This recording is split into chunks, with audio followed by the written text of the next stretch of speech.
참 좋으신 주님의 사랑과 주님의 은혜가 오늘 오후 찬양 예배에 함께 하신 복길교회의 모든 교우님께 가득하기를 간절히 기도합니다. 이제 사도행전 19장부터는 바울이 세 번째 전도 여행을 시작하는 모습을 볼 수가 있습니다. 사도행전 19장 1절은 이렇게 시작합니다. 아볼로가 고린도에 있을 때에 바울이 윗지방으로 다녀 에베소에 왔다고 말입니다. 그리고 바울은 에베소에서 어떤 제자들을 만났습니다. 다시 사도행전에 기록한 누가는 굉장히 중요한 정보를 이 한 구절 안에 압축적으로 담아두고 있습니다. 우리가 이 문장을 제대로 이해하려면 지난 시간에 간략하고 아주 짧게 살펴보았던 사도행전 18장의 마지막 부분을 되짚어서 한번 살펴보아야만 합니다. 그러면 오늘 이제 2차 전도 여행을 보는 것에서는 마지막으로 2차 전도 여행의 지도를 다시 한 번만 보도록 하겠습니다. 지도를 보여주시고, 자, 고린도를 한번 짚어봐 주시겠습니까? 예, 고린도에서 항구가 있는 겐그레아로 갑니다. 마지막, 겐그레아가, 집사님, 고린도 바로 오른쪽에 있습니다. 예, 바로 그쪽입니다.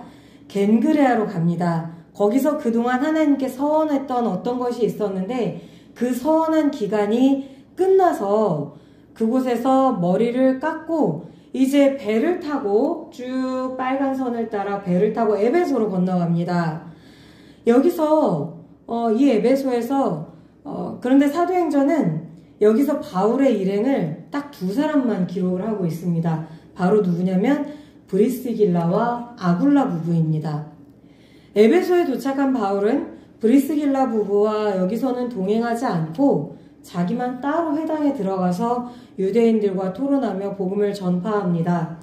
그런데 에베소 회당의 사람들은 바울에게 이곳에 더 머무르면서 복음을 전해주십사 간청하였지만 바울은 이번에는 에베소에 오래 머물지 않았습니다.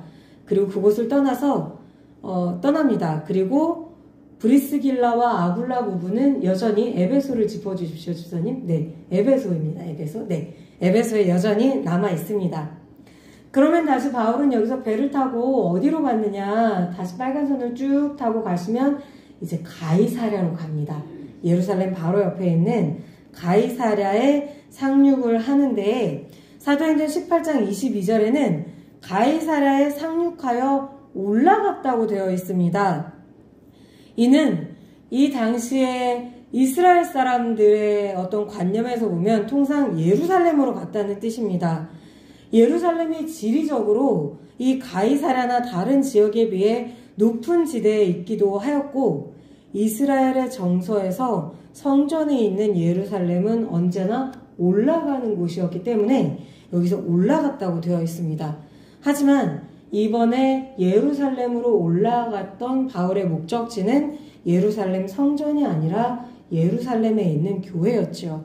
그곳 교회의 안부를 묻고는 이곳에서 다시 지도상의 위쪽인 수리아 안디옥으로 갑니다. 예, 그곳이 마지막입니다. 처음 2차 전도여행을 시작했던 수리아 안디옥으로 가는 것으로 두 번째 선교여행을 마칩니다. 이후에 사도행전 18장 23절은 이렇게 기록합니다.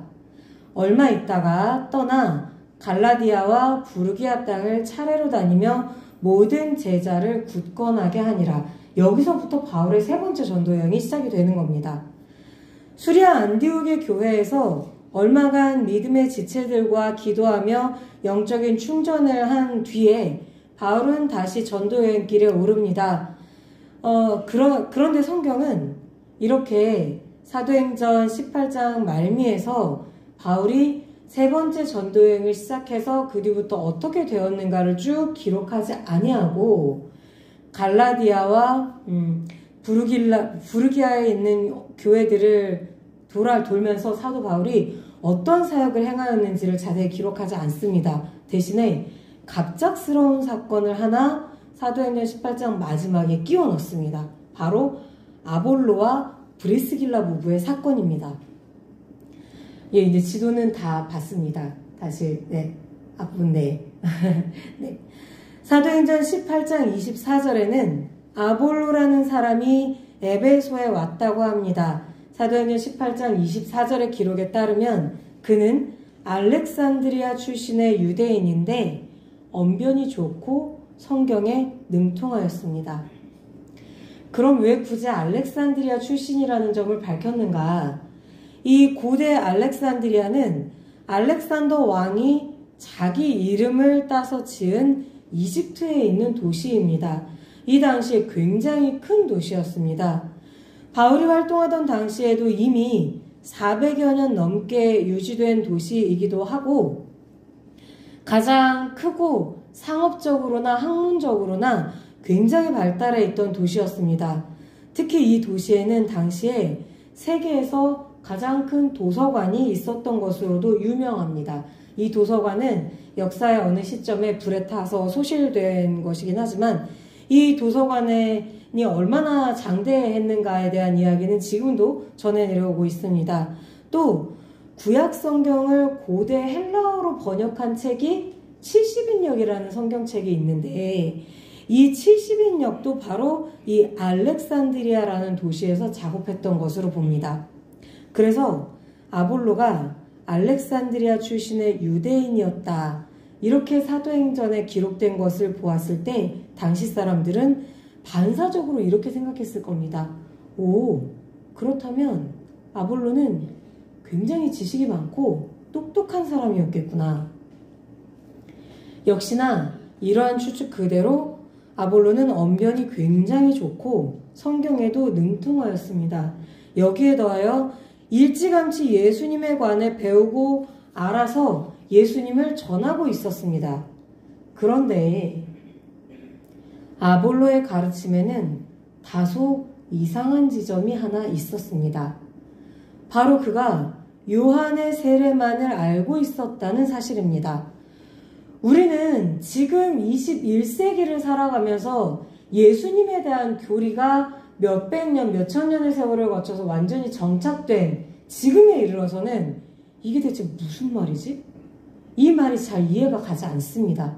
예수님을 알고 예수님을 믿고 심지어 예수님을 전하기도 하는데 요한의 세례만 알고 있다는 것이 과연 무슨 뜻일까요? 이 아볼로의 사건은 다음에 이어지는 19장 초반의 사건, 오늘 우리가 읽은 사건이죠.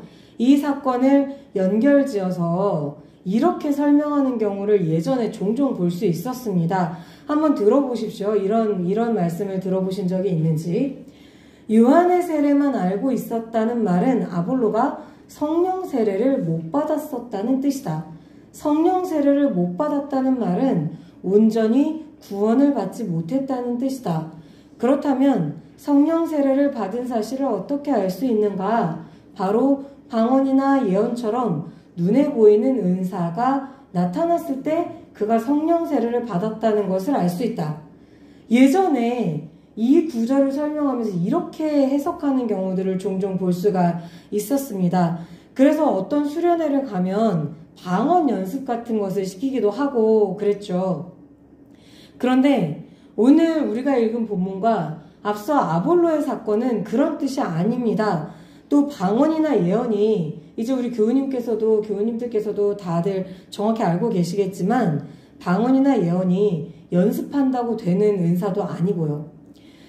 제가 아볼로가 예수님을 이해한 방식에 다소 이상한 지점이 있었다고 말씀드렸지 심각한 문제가 있었다고 말씀드리지는 않았습니다. 왜냐하면 앞에서도 잠깐 언급했듯이 당시는 예수님에 관한 교리가 아직 전부 확정된 시기가 아니었기 때문입니다. 앞으로 교회는 예수님에 대해 엉뚱한 해석을 하는 이단들과 엄청난 투쟁을 하는 시대를 맞이하게 되겠죠. 반대로 말씀드리면 이 부분에 대해서 성서학자들의 연구가 대단히 많이 진행된 요즘에 와서도 또 예수님의 신성과 예수님의 인성에 대한 교리가 확정된 요즘에 와서도 교회에서 받는 세례는 요한의 세례이기 때문에 그것만으로는 안 된다. 이렇게 주장하는 사람이 있다면 그 주장은 완전히 틀린 것입니다. 여기에 더하여서 교회에서 받은 세례는 완전한 세례가 아니기 때문에 우리 종파에 와서 새로운 세례를 받아야 한다. 이렇게 주장하는 사람이 있다면 그 사람은 이단입니다. 이 부분에 대해서는 다음 시간에 조금 더 이어서 설명드리도록 하겠습니다. 여하튼 사도 바울이 활동하던 당시에는 예수님을 이렇게 이해했던 사람들이 간혹 있었습니다. 그들은 예수님을 알고도 있고 메시아를 만나려면 먼저 회개하는 과정이 있어야 한다는 것도 압니다.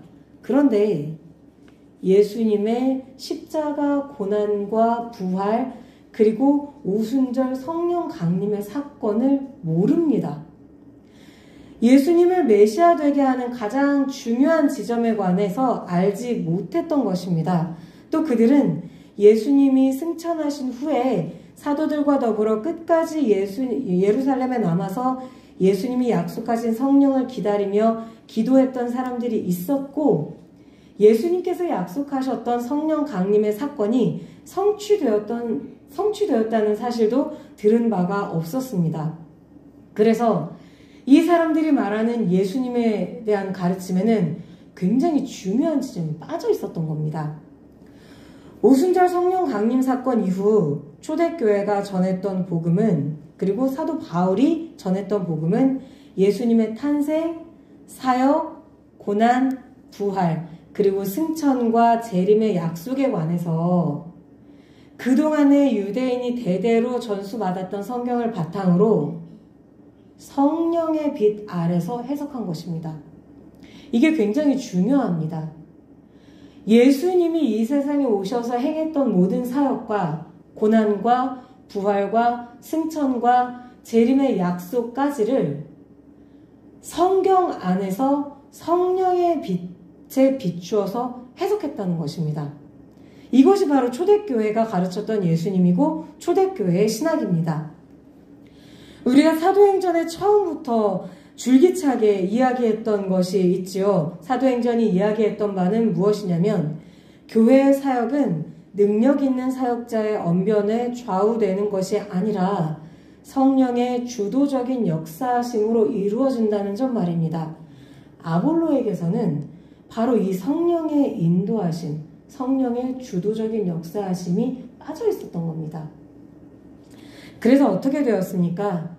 바울과 헤어져서 에베소에 남아있던 브리스길라 부부가 아볼로를 데려다가 하나님의 말씀을 더 정확하게 가르쳐 줍니다. 이 정확하게라고 번역된 헬라어 단어에는 친절하고 자세하게라는 뜻이 담겨 있습니다.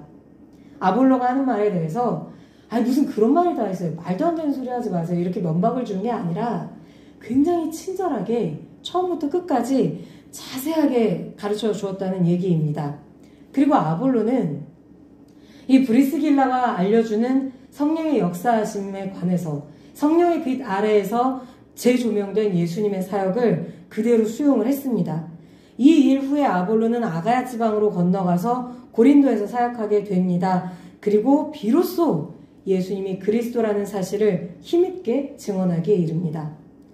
오늘 읽은 19장의 앞부분은 바로 이렇게 아볼로가 아가야 지방으로 건너가서 고린도에서 사역하고 있는 당시 그리고 18장 23절에 기록된 대로 바울이 윗지방들을 고루 다닌 후에 에베소로 다시 온 데서부터 시작하고 있습니다. 아볼로가 사역하였던 고린도 교회는 나중에 굉장한 분열의 위기를 겪게 됩니다. 나는 바울파, 나는 아볼로파라고 주장하며 싸우는 사람들이 생겨난 것인데요. 정작 바울과 아볼로는 서로 동역자로서 좋은 관계를 유지하며 사역하였던 것으로 보입니다. 특히 아볼로는 바울의 사도권을 인정하며 바울의 지도력을 따랐던 것으로 보입니다.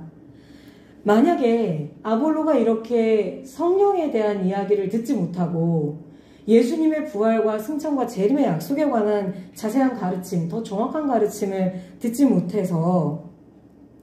못했다면 브리스길라와 아굴라 부부가 아볼로에게 이 모든 것을 정확하게 다시 알려주지 못했다면 어떻게 되었을까요? 아볼로가 이후에도 계속해서 요한의 세례만을 전하였다면 또 어떻게 되었을까요? 필시 이후에 사도 바울이 있는 힘을 다하여서 싸웠던 이단들 중에 하나가 되었을지도 모르겠습니다. 그것도 창시자가 워낙 머리가 좋고 언변도 좋고 또 똑똑해서 사람들이 잘 설득당하는, 그래서 바울이 다른 어떤 이단들보다 더 힘들게 싸워야 하는 그런 이단 말입니다. 추측하건대 이 요한의 세례만을 이야기했던 그런 아볼로가 이단으로 빠졌다면 회개와 자비 없는 심판의 메시아만을 전하면서 사람들을 두려움에 빠뜨리는 그런 형태의 무시무시한 이단이 되지 않았을까, 그런 상상을 해볼 수가 있습니다. 그래서 성도들에게는 언제나 브리스길라 부부와 같은 믿음의 친구가 꼭 필요합니다. 열심히 살고 또 성실히 일하는 것이 너무 중요한데, 그러다 보면 가장 중요한 것을 잊어버리거나 심지어는 모르고 지나갈 때가 너무 많죠. 그럴 때 친절하고 자세하게, 그리고 말씀에 비추어 정확하게 성령의 인도하심 안에서 그것을 일깨워주는 친구 말입니다. 그리고 그런 친구들이 우리에게 다가와서 이야기해 줄 때 그것을 굉장히 소중한 성령의 음성으로 받아들이고 수용할 수 있는 넓은 마음도 우리에게는 필요한 것입니다. 이번 한 주간 동안 우리가 믿음의 권속들에게 브리스길라와 아굴라 부부 같은 친구가 될 수 있기를 간절히 소원합니다. 그래서 우리가 서로에게 성령이 역사하실 수 있는 통로가 되어줄 수 있기를 간절히 소원합니다. 함께 기도하시겠습니다.